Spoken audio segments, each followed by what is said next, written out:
Historia mara nyingi hukumbuka kupitia vita, mapinduzi na migogoro ya kisiasa, lakini wakati mwingine ukurasa wake mweusi huandikwa mahali ambapo watu wengi walitarajia kupata utulivu zaidi katika safari ya ibada. Hapo ndipo ilipoanza moja ya simulizi zenye majonzi zaidi kuwahi kutokea wakati wa hija. Tarehe 31 Julai mwaka 1987, ibada iliyokusudiwa kumleta Muislamu karibu na Mwenyezi Mungu iligeuka kuwa moja maafa makubwa zaidi katika historia ya hija. Mamia walipoteza maisha, maelfu walijeruhiwa, na kilichoanza kama maandamano ya dakika chache malizika kwa kuvunja uhusiano kati ya mataifa mawili yenye nguvu katika ulimwengu wa Kiislamu. Lakini swali ni moja, ilikuwaje hija ikafika hatua hii? Chanzo cha tukio hilo kilianza miaka minne kabla yake. Baada ya mapinduzi ya Kiislamu ya mwaka 1979, uhusiano kati ya Iran na Saudi Arabia ulianza kuzorota. Iran ilihamasisha mahujaji wake kufanya maandamano ya kisiasa yaliyojulikana kama Disavowal of Polytheists, kauli ya kidini iliyotokana na aya za Qur'an ikimaanisha kujitenga au kukataa wale wanaonekana kupinga imani ya Kiislamu. Maandamano hayo yalikuwa na ujumbe dhidi ya Marekani na sera za Saudi Arabia, na Saudi Arabia kwa upande wake ilisimamia msimamo wake kwamba hija na ibada hazipaswi kutumiwa kama shughuli za kisiasa. Tofauti hiyo ya msimamo iliendelea hadi hija ya mwaka 1987. Mnamo Julai tarehe 31, maelfu ya mahujaji wa Iran walianza maandamano yao baada ya swala ya adhuhuri. Mwanzoni yaliendelea kwa utulivu, lakini walipofika mwisho wa njia yao walikutana na vikosi vya usalama vya Saudi Arabia.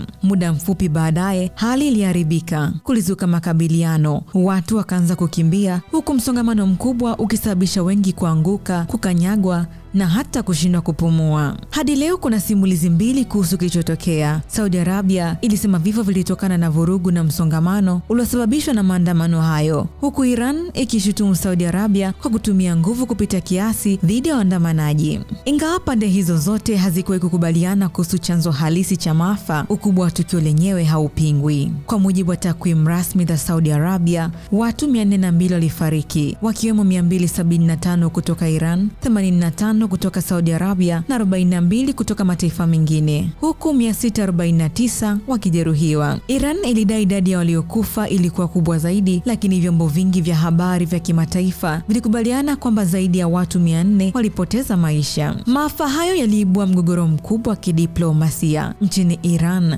Maandamano makubwa yalizuka na ubalozi wa Saudi Arabia mjini Tehran ukashambuliwa. Hatimaye Saudi Arabia na Iran zilivunja uhusiano wa kidiplomasia kwa miaka kadhaa, na kwa kipindi hicho mahujaji wa Iran hawakushiriki hija kutokana na kutokuwepo kwa makubaliano kati ya serikali hizo mbili. Tukio hilo pia lilibadilisha namna hija inavyosimamiwa. Saudi Arabia iliimarisha sheria zinazopiga marufuku maandamano ya kisiasa katika maeneo matakatifu, ikaongeza ulinzi na kuwekeza zaidi katika mifumo ya kudhibiti umati wa watu ili kupunguza hatari ya maafa kama hayo kujirudia. Kwa baadhi ni ajali ya msongamano, kwa wengine ni matokeo ya mgogoro wa kisiasa, lakini kwa familia za mamia waliopoteza maisha, tarehe 31 Julai mwaka 1987 ilikuwa siku ambayo safari ya ibada iligeuka kuwa safari yao ya mwisho. Na hadi leo hii tukio hilo linaendelea kukumbusha dunia umuhimu wa kulinda amani katika mkusanyiko mkubwa zaidi wa kidini duniani.